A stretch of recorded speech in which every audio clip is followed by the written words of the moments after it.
Saya pergi tu sampai final tu. Oi. Sampai final. Ini bukan nak belagak tu, ni cerita benar. Datuk boleh Google tu. Ni fakta. Jadi bila dah masuk yang lebih menarik lagi masa tu adalah 80% adalah undian SMS. Oh ya. Siapa yang nak buang duit nak tengok orang berjaya tak mungkin.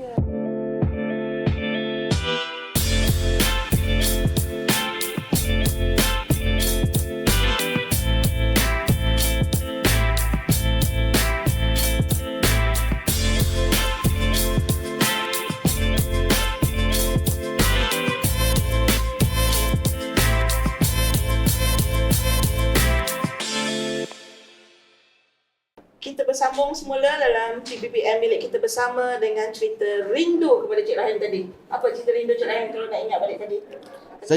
Ialah rindu tentang kenangan-kenangan waktu main bersama-sama dengan rakan-rakan yang bukan bangsa Melayu lah kan. Sebab kita tak tahu pun, kita tak tahu apa pasal sempadan bangsa tu.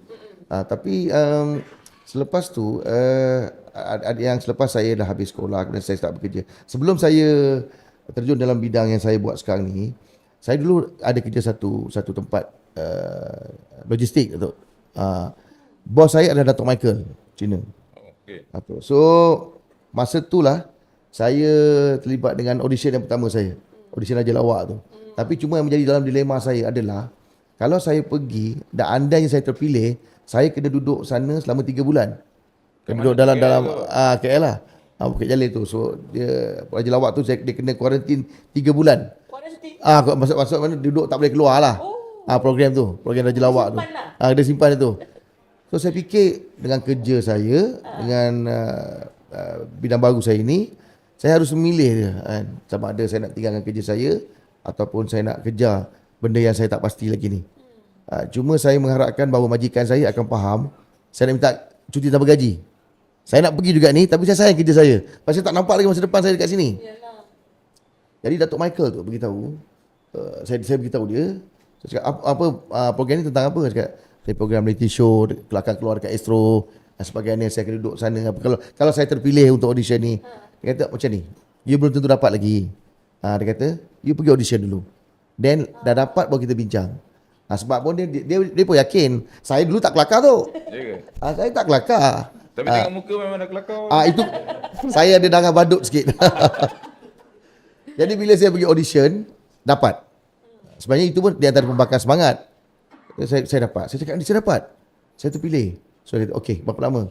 Saya kata dia punya konsep rancangan tu macam mana? Saya kata by week. Kalau saya gagal untuk minggu tu, saya akan keluar.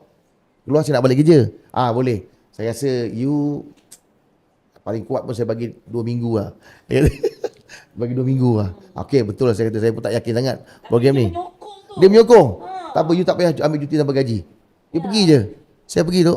Sampai final tu. Oi. Sampai final. Ini bukan nak belagak tu. Ni cerita benar. Datuk boleh Google tu. Ni fakta. Jadi bila dah masuk, yang lebih menarik lagi masa tu adalah 80% adalah undian SMS. Oh ya. Siapa yang nak buang duit nak tengok orang berjaya tak mungkin. Kan? Betul cakap okey macam ni dia kata. You pergi sampai, kalau you boleh pergi final, saya akan suruh saya punya staff, saya akan bekalkan diorang kredit untuk undi you. Sampai macam tu dia support saya. Cakap betul ke kan? Tapi saya tanya kawan saya, memang betul. Setiap hari Jumaat malam diorang akan minta berkumpul malam tu, duduk dekat tempat kerja saya ada satu tempat memang dipanggil tempat entertainment room. Duduk situ, staff dia akan undi saya. Dia beritahu. So saya akan bermula dengan dia, sebelum start program tu akan tunjukkan okey, siapa kedudukannya. Saya akan duduk di bottom paling rendah sekali. Sebab belum SMS belum masuk. Bila saya dah habis saja perform, saya akan naik nombor 1, nombor 2. Kan? Berkat tadi sokongan dan juga undi SMS tu. So saya rasa saya sampai ke final, dan saya rasa sebahagian daripada sumbangan adalah daripada Datuk Michael tu sendiri nak melihat saya berjaya. Sehingga saya dah keluar Raja Lawak pun, dia tak bagi saya berhenti. Saya dah lama tak datang kerja, saya masuk kerja, saya dinaikkan sebagai eksekutif. Wow. Eksekutif. Saya macam, kelayakan memang tak ada lah tu. Belajar pun tak pandai kan. Pengalaman ada. Tu, dia kata, Saya dapat surat, saya kena naik jadi eksekutif. Dan lagi saya dalam dilema. Sama ada saya nak berlakon atau nak duduk situ. Eksekutif tu, duduk kat office tu. Atuk tahulah, Atuk duduk kat office kan. Atuk tahulah macam mana rasa duduk kat office. Kan? Cuma saya tak ada driver je. Itu je beza. So saya, jadi lama-lama selepas 6-7 bulan, saya dah start tak masuk office apa semua. Sebab saya terlibat dengan sesi penggambaran apa semua. Tak apa. You boleh masuk sebulan berapa kali je. Tak kisah. Sampai tak macam tu. Jadi lama saya rasa macam saya ni biawak hidup. Makan gaji buta. Saya pula rasa malu. Cakap Datuk tak apa. Saya bagi surat berhenti. Kali yang ketiga, surat berhenti saya ditolak. Dia reject, dia kata. Apa saya nak berhenti? Saya tak ada masalah. Sebab dia owner company. Owner pun tak ada masalah. Tapi saya nampak ini sebenarnya ialah trust. Betul. Kepercayaan. Betul. Dengan kesampingkan hal-hal berkaitan dengan kaum. Ya, betul. Itulah. Mungkin jugalah tu. Tapi saya rasa sikap dia tu yang tak memilih warna kulit. Kan, banyak je sebangsa dengan dia yang tu. Tapi bila melihat saya ni ada satu potensi yang boleh yang berkaitan dengan yalah masa depan saya kan. So dia bagi peluang dan juga bukan peluang tak apa, dia bagi ruang lagi. So saya rasa itu sangat satu sumbangan atau jasa yang saya takkan boleh lupakan sampai sekarang ni. Itu sebenarnya kita kata merentas kepelbagaian ya. Yes. Walaupun kita berada di tahap pekerja betul. dengan bos kan, tak ada kasta di situ. Betul. Jadi itu ada perpaduan yang kita lihat sebenarnya yang nampak ramai orang tak nampak. Bila perpaduan itu wujud dalam ada merentas kepelbagaian. Betul. Jadi kita tanya dengan Sotes pula. Macam mana cerita kalau di sekolah Sotes? Kita dah dengar daripada Uncle dan juga daripada Tok Man dan juga daripada Rahim sendiri. Sotes punya cerita pengalaman di sekolah tu yang mana manis tentang perhubungan antara sahabatnya yang pelbagai kaum ke macam mana yang boleh kita ceritakan? Okey, dekat sekolah saya ni, saya kawan dengan semua kaum Cina, India, Melayu, semua baik lah. Kita orang ni tak tengok apa agama, bangsa, warna kulit, semua tak tengok. Kita orang memang baik lah. Okey, lepas tu tahun lepas sambutan hari Deepawali, saya buat rumah terbuka. Saya jemput seorang guru Melayu saya dengan semua rakan-rakan Melayu saya. Jadi dalam 7-8 orang lah, diorang datang rumah saya, kita orang makan-makan, kita borak-borak. Pandai masak ke Sotes? Alah, jaga tanya. Mana boleh tahu. Boleh lah sikit-sikit. Jadi kita orang berborak-borak sampai diorang datang pukul 1-2 macam tu, pukul 5 balik. Memang saya rasa seronok lah, enjoy lah time tu. Kalau ikut Tok Mang pun kan, Tok Mang kata sekolah ni adalah dia punya populasinya Lebih kurang sama. Melayu, sama, ya? Cina, India. Saya dulu sekolah di sekolah menengah Yumping ni. Pengalaman Tok Man. Itu ada tak gambar Tok Man agaknya kat sekolah tu? Ada lagi, ada. Oh ada. Minta ganti sekali lagi, minta tolong tukar kan. Jadi pengalaman manis tu macam tu tadi ya. Ya. Mana aktiviti koko pula dengan cerita Sotes aktif oral speaking, poetry recital. Pelibatan kawan-kawan tu macam mana? Dekat Choral Speak kalau tengok tahun lepas memang dah sampai peringkat negeri kan.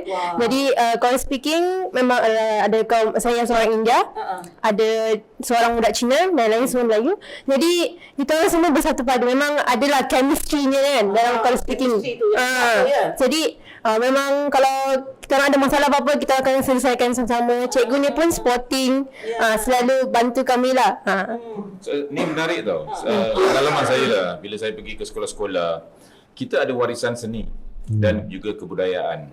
Kita nampak di Malaysia ni antara elemen-elemen yang kita boleh banggakan. Bila saya pergi sekolah Cina, dia ada kumpulan gendang.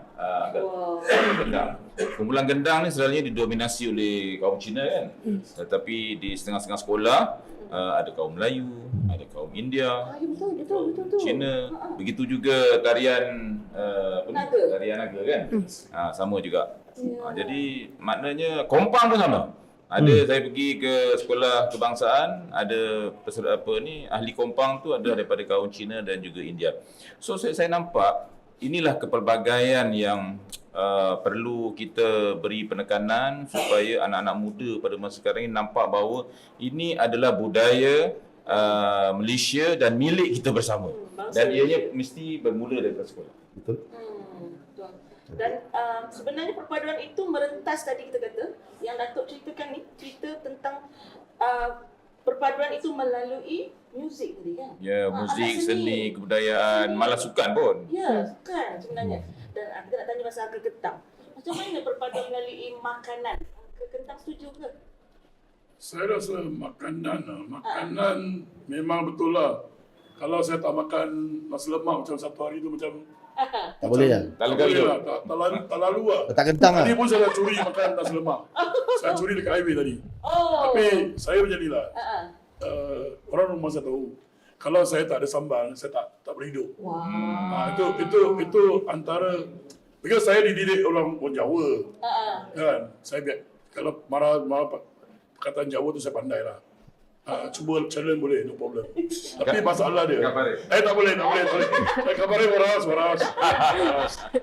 Tapi masalah ialah makanan tu memang satu. Saya rasa sangat penting ialah saya pun sebagai YDP. YDP sekolah menengah lama dah. Okay. Sekarang masih YDP. Jadi saya memang sekolah ni kita penting. Tapi grup saya, umur saya bernasib baik. Kami diberikan. Macam mana saya boleh baik dengan orang Melayu sangat? Masa tu ada apa tau? Ada 5 budak nakal. Hang Jebat, Hang Tua, Hang Kostri, Hang Likiu, Hang Liki. Kasuri kita, kuih. Kita main peranan macam tu. Dulu memang kita punya semangat macam tu. Kalau kuda kepangan, Hang masuk, Hang bantai, aku main bantai balik. Kita punya jiwa lain macam. Power. Masa tu memang kita power. Jiwa Jawa ni. Jiwa Jawa, jiwa Melayu, jiwa pendekar Melayu. Silat cekak, silat gayung, silat rimau. Silat apa? Silambam. Berantai. Silambam tu India lah. Oh ya. So, no, this is the, tadi Datuk kata, sukan tu sangat penting. Sangat penting. Because why? Dalam, macam saya main rugby. Rugby tu kasar sikit. Kalau budak saya kena bantai, memang saya turun habis-habis. Apa dah jadilah. Semangat kita Sabar. Tenang. Semangat kita tu, I mean, to me, sports, makanan, of course lah. Saya dah beritahu, sorry minta maaf Datuk. Saya nak cakap sikit pasal nasi lemak. Okey. Boleh? Ini orang Melayu, kalau jual nasi lemak, jangan jual pada orang Melayu. Sahaja. Pasal apa? Orang Melayu tambah sambal, tambah kacang, tambah nasi. Kan? Makcik main muka pun jadi, kan? Tambah harga lah. Harga tambah lah. Tak Tak ada. Jangan marah. Bukan saya yang jual nasi lemak. Bukan saya. Dia minta sambal lebih. Kita ni really a good Malaysian. Kalau Cina makan, dia pelahap. Dia sotong nak, ayam nak, telur nak, bergedil nak. Yelah. Semua nak. Semua lawak kena masuk. So, kalau dia jual nasi lemak, jual pada orang Cina. Kalau piat tu, kalau lopiak tempat tu, dia jadi kaya bini 4. Jual nasi lemak. Sudah. Yang ni bini 4 jangan sentuh. Dia salahkan Cina. Kalau Cina buat dia kaya. So that's why makanan, yes, I agree that makanan itu ada satu antara yang bagus. Yang abang tak jual nasi lemak. Nasi lemak bini 4 Macam mana? Bukan bini 4 saja. Minta maaf, bini 4 tak apa. Dia punya BM pun 4 biji. Bini dia merantai sampai sini. Habis. Mati aku. Dan Uncle? Baik jual nasi lemak. Jangan saya lawak.